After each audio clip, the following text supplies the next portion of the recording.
The cold of winter crept in through the fogged windows, making Matteo shiver as he clutched his hands in the sleeves of his too-short sweater. He was sitting on the bed, in his room shared with 3 other children, watching the lights flicker outside, on the facade of the orphanage. He had been thinking about that little letter for days, folded and hidden under the pillow as if it were a precious treasure. Matteo was 8 years old with brown hair and big, deep eyes, full of questions that no one seemed willing to listen to. Every year when December came, he felt a mixture of excitement and fear in his heart. Christmas was the time of lights, of spiced biscuits, of gifts. But it was also the time when he remembered more strongly that he didn't have a mother to pick him up, nor a father to hold him when he felt alone. Before continuing, subscribe to our channel and activate the bell so you don't miss any of our stories. That morning, he had gotten up early, even before the alarm clock rang, and had pulled his little letter from under his pillow. He hadn't written much, just a few lines, with the uncertain handwriting of a child who doesn't yet know how to put words in order. But the message was very clear. Dear Santa Claus, please bring me a family. I don't want toys, I want a mommy and a daddy. He had walked slowly down the still silent corridors, his heart beating fast. Each step brought him closer to the tree, the big one, all decorated, that dominated the central hall. Every year the children left their letters there, with the hope, sometimes naive, sometimes desperate, that someone would read them. Matteo stopped a few steps from the tree. He looked at the lit branches, the red and gold balls, the handmade decorations hanging here and there. He was ready to slip his letter into the branches when a voice interrupted him abruptly. "What's it for?" Matteo turned sharply. Leaning against the wall, his arms crossed and his gaze hard, was Lorenzo. He was 12 years old, with unkempt hair and the tired look of someone who has already seen too many disappointments. "Santa Claus doesn't exist. You know that too," he added with a bitter smile. "No one comes here for us." Matteo felt a lump tighten in his throat. He looked at his hands with the letter still clutched between his fingers. For a moment he thought about answering, but the words died in his throat. Slowly he lowered his arm and the sheet of paper slipped from his hands, falling to the floor. Lorenzo looked at him without malice, but with that cruel disenchantment that only older boys, those who have learned to stop hoping, can convey. Matteo bent down, picked up the paper and put it in his pocket, slowly returning to his room. That night, lying under the covers, he stayed awake for a long time. He looked at the dark ceiling, listened to the quiet breathing of his roommates, and held the letter in his hands. He wondered if Lorenzo was right. Maybe it was really useless to hope.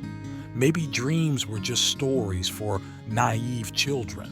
But then he thought that even if everything was against him, even if no one had ever come to get him until that moment, he couldn't stop wishing.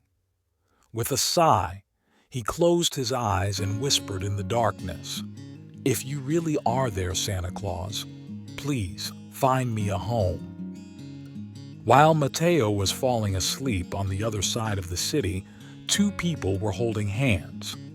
Francesca and Andrea, a young couple, had just decided to take the big step, adopt a child.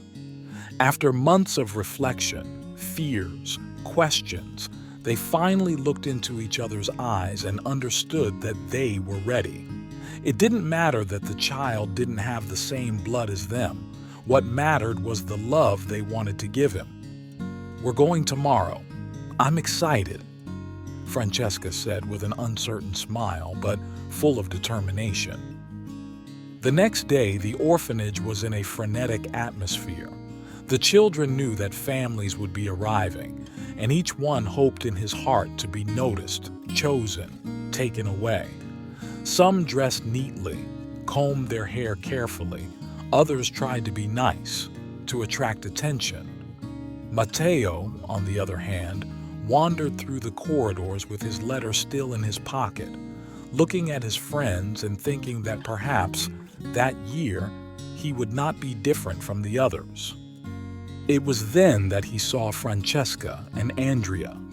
As soon as they entered, their eyes met his, and for a moment it seemed that the whole world around disappeared. Francesca immediately bent down, smiling sweetly at him. "Hello, what's your name?" "Mateo," he replied in a thin voice. Andrea and Francesca exchanged a look. They already knew that the child was special. Shortly after, in the director's office, they asked for information about him.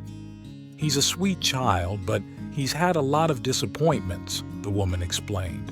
"He needs a family that gives him security."